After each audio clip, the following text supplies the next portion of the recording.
नमस्कार दोस्तों, मैं advocate Upendra Kumar Shukla, Allahabad high court. आज बात करेंगे हम अपने चैनल द लॉ फोरम पे फैमिली लॉ के विषय में बात करेंगे। AIB 17 इस टाइम जो है AIB 17 का एग्ज़ाम होने वाला, जो कि 5 फरवरी को एग्ज़ाम है।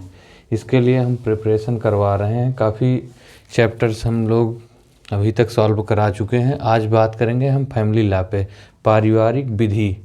पारिवारिक विधि में आप देखेंगे जो है हिंदू विवाह अधिनियम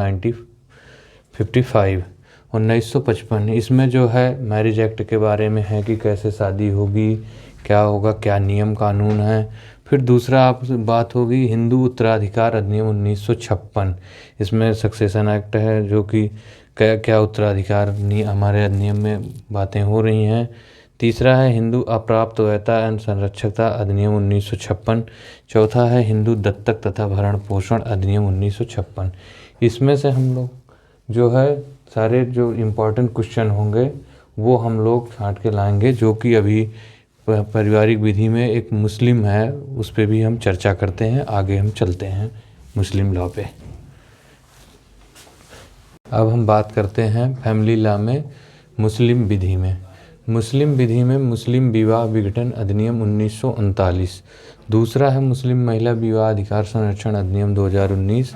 तीसरा है मुस्लिम स्त्री विवाह विच्छेद पर अधिकार संरक्षण अधिनियम 1986। मुस्लिम स्त्री विधि शरीयत अधिनियम 1937। पाँचवा है मुस्लिम स्त्री विवाह विच्छेद पर अधिकार संरक्षण नियम 1986। मुस्लिम विधि में यह बताया गया है कि कैसे विवाह होगा, जो निकाह होते हैं, कैसे डिवोर्स लिया जाएगा। ये सारी बातें जो है मुस्लिम लॉ में बताई जाएंगी। इसमें से हम ऑब्जेक्टिव क्वेश्चन देख के जो छांट के हम लोग लाए हैं, जो इम्पोर्टेंट क्वेश्चन हैं, उसको हम आपसे बात करेंगे आज, जो कि फैमिली लॉ में आपके 8 नंबर के क्वेश्चन आएंगे फैमिली लॉ से। तो हम चलते हैं अब पहले क्वेश्चन की तरफ। जो है पहला क्वेश्चन है, प्राचीन समय में हिंदू विवाह के बारे में क्या सत्य है। ए ऑप्शन है विवाह संविदा था, विवाह एक बंधन था, विवाह एक अटूट बंधन था। उपरोक्त सभी। तो हमारे समाज में ये जो है हिंदू प्राचीन समय में भी हिंदू विवाह के बारे में यही था कि विवाह एक अटूट बंधन था, जो है एक बंधन है, ना कि वह एक संविदा है या कोई और चीज़ें। तो इसमें ऑप्शन सी सही है, जो कि विवाह एक अटूट बंधन था। हम चलते हैं अगले क्वेश्चन नंबर 1। ये क्वेश्चन नंबर 1 है। अब हम चलते हैं अगले क्वेश्चन पर। जो है अब बात करते हैं हम दूसरे क्वेश्चन की। हिंदू विवाह अधिनियम 1955 में विवाह की आयु क्या है। इसमें जो है पहला क्वेश्चन है 21 वर्ष पुरुष की, वर की। दूसरा 18 वर्ष कन्या। तीसरा है ए और बी। चौथा है उपरोक्त में कोई नहीं। तो इसमें ए क्वेश्चन सही है, जो कि सी क्वेश्चन सही है, जो कि ए और बी। वर की भी 21 वर्ष उम्र होनी चाहिए और कन्या की उम्र जो है 18 वर्ष होनी चाहिए। तो इसमें सी क्वेश्चन सही है, ऑप्शन सही है। तीसरे क्वेश्चन पे हम आते हैं, शून्य विवाह हिंदू विवाह अधिनियम 1955 की किस धारा में है। तो शून्य विवाह वाइड मैरिज, इसमें सेक्शन पहला ऑप्शन है 11, दूसरा ऑप्शन है 12 और सी ऑप्शन है 15, डी ऑप्शन है 17। तो इसमें जो है ऑप्शन ए सही है, जो कि 11 सेक्शन 11 में है। अब हम बात करते हैं, आगे चलते हैं चौथे क्वेश्चन। अब हम चलते हैं 5वें क्वेश्चन की तरफ। जो है शरीयत अधिनियम पारित किया गया था कौन से सन में। ए ऑप्शन है 1939, बी ऑप्शन है 1935, सी ऑप्शन है 1956 और डी ऑप्शन है 1937। तो इसमें डी ऑप्शन सही है, 1937 में शरीयत अधिनियम पारित किया गया था। अब 5वां क्वेश्चन है, मुबारत के अंतर्गत विवाह विच्छेद संपन्न होता है। ए ऑप्शन है केवल पति पत्नी की इच्छा पर, केवल पत्नी की इच्छा पर, और सी न्यायालय द्वारा, या डी पति पत्नी दोनों की पारस्परिक सम्मति से। तो इसमें डी ऑप्शन सही है, पति पत्नी दोनों की पारस्परिक सम्मति से ही मुबारत के अंतर्गत विवाह विच्छेद संपन्न होता है। अब हम चलते हैं अगले क्वेश्चन की तरफ। चलते हैं हम छठे क्वेश्चन की तरफ। एक व्यक्ति को हिंदू विवाह के पश्चात यह पता लग जाता है कि उसकी पत्नी दूसरे गर्भवती है, फिर भी वह सहवास करता है। तत्पश्चात विवाह को धारा 12(1)(4) के आधार पर शून्य घोषित कराने के लिए याचिका पेश करता है। क्या उसकी याचिका न्यायालय द्वारा ग्राह्य करेगा, एक्सेप्ट करेगा? ऑप्शन ए है हाँ, बी है कर भी सकता है और नहीं भी, सी है नहीं क्योंकि 12 की उपधारा 2 के अधीन ऐसी मनाही है, डी उपयुक्त में कोई नहीं। तो इसमें ऑप्शन सी सही है, जो नहीं धारा उपधारा की 34 के अधीन ऐसी मनाही है। अभी तक आपने अगर हमारा चैनल सब्सक्राइब नहीं किया हो तो प्लीज़ हमारे चैनल को सब्सक्राइब कर लें और आगे हम क्वेश्चन की तरफ बढ़ते हैं। अब हम चलते हैं 7वें क्वेश्चन की तरफ। 7वां क्वेश्चन है संरक्षक से अभिप्रेत है। संरक्षक मीन्स गार्जियन। ए ऑप्शन है अवयस्क की शरीर की देख रेख करने वाला व्यक्ति, बी ऑप्शन है अवयस्क की संपत्ति का देख रेख करने वाला व्यक्ति, सी ऑप्शन है ए और बी, डी ऑप्शन है उपयुक्त में से कोई नहीं। तो इसमें ऑप्शन सी सही है, ए और बी। अवयस्क की शरीर की देखरेख करने वाला व्यक्ति, अवयस्क की संपत्ति का देखरेख करने वाला व्यक्ति संरक्षक होता है। क्वेश्चन नंबर 8, क्या सौतेले माता पिता प्राकृतिक संरक्षक हैं? तो इसका ए ऑप्शन है हाँ, बी ऑप्शन है नहीं, सी ऑप्शन है हो भी सकते हैं और नहीं भी। कथन डी ऑप्शन है कथन अपूर्ण है। तो इसमें ऑप्शन बी सही है, नहीं, सौतेले माता पिता प्राकृतिक संरक्षक नहीं होते हैं। अब हम चलते हैं नेक्स्ट क्वेश्चन पर। अब हम क्वेश्चन नंबर 9 की बात करेंगे।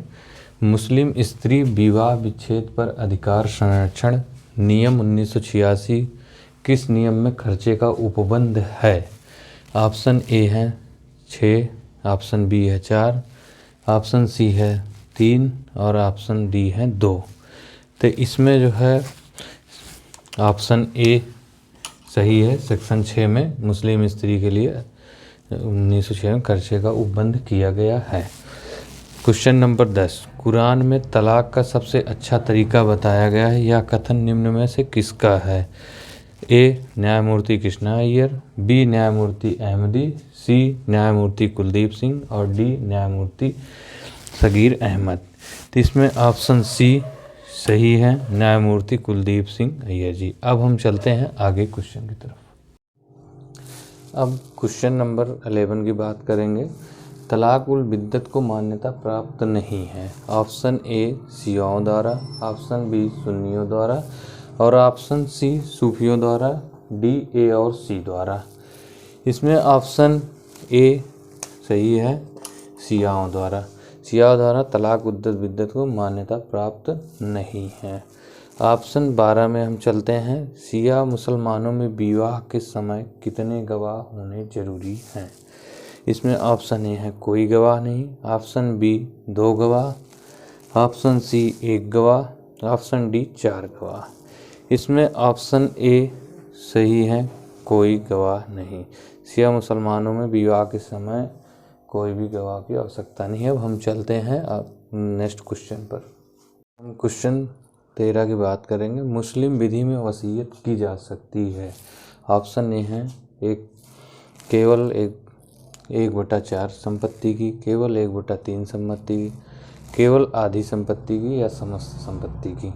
तो इसमें ऑप्शन बी सही है, केवल 1/3 1/3 संपत्ति की मुस्लिम विधि में वसीयत की जा सकती है। अब क्वेश्चन नंबर 14 है, तलाक कितने प्रकार के होते हैं? मुस्लिम विधि में तलाक कितने प्रकार के होते हैं? ऑप्शन ए 2 प्रकार के, 3 प्रकार के, 4 प्रकार के और 5 प्रकार के। इसमें ऑप्शन ए सही है, 2 प्रकार के। मुस्लिम विधि में तलाक 2 प्रकार के होते हैं, तलाक उल बिद्दत, तलाक उल सुन्नत। अब हम चलते हैं अगले क्वेश्चन पर। अब हम चलते हैं अगले क्वेश्चन नंबर 15 की तरफ। ये बहुत ही इम्पॉर्टेंट क्वेश्चन है, इस पर आप डाउनलोड कर लीजिए। प्रतिभा रानी बनाम सूरज कुमार AIR 1985 SC 628 का वाद आधारित है। ए ऑप्शन है स्त्री धन पर, बी ऑप्शन है विभाजन पर, सी ऑप्शन है विवाह विच्छेद पर, डी ऑप्शन है दत्तक ग्रहण पर। तो इसमें ये ऑप्शन सही है, स्त्री धन पर। 16 नंबर क्वेश्चन है, विवाह विच्छेद के आधार पर हिंदू विवाह अधिनियम 1955 की धारा में है? ऑप्शन ए 13 सब क्लास 1, सी 12 और डी 14। इसमें ऑप्शन 13 सही है, ए। इस विवाह विच्छेद की धारा सेक्शन 13 में है। अब हम चलते हैं अगले क्वेश्चन की तरफ में। अब क्वेश्चन नंबर 17 की तरफ चलते हैं हम। हिंदू दत्तक एवं भरण पोषण अधिनियम 1956 की धारा 28 किससे संबंधित है? ऑप्शन ए है भरण पोषण का भार होगा, ऑप्शन बी पत्नी का भरण पोषण और ऑप्शन सी है विधवा पुत्रवधू का भरण पोषण। डी ऑप्शन है भरण पोषण के अधिकार पर संपत्ति के अंतरण का प्रभाव। इसमें ऑप्शन डी जो कि सही है, भरण पोषण के अधिकार पर संपत्ति के अंतरण का प्रभाव।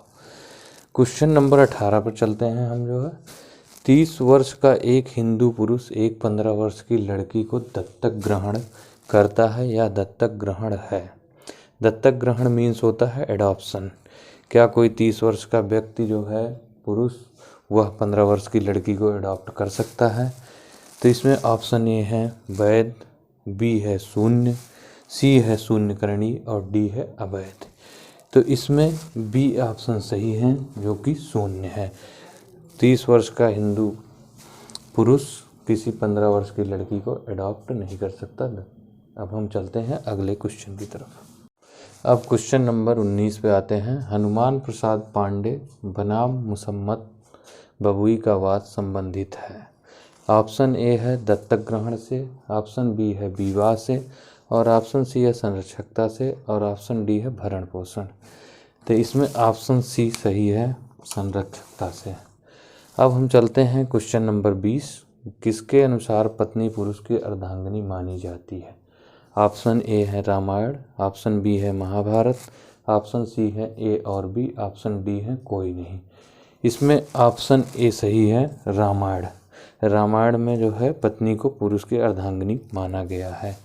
अब आज के साथ यही जो है आज का लेक्चर समाप्त होता है। हम अगली वीडियो में मिलेंगे जो है पब्लिक इंटरेस्ट लिटिगेशन, जनहित याचिका में। तो आप अगर नए हैं तो इस चैनल को सब्सक्राइब और बेल आइकन ज़रूर दबाएं। अब हम अगली वीडियो में आपसे मिलते हैं। नमस्कार।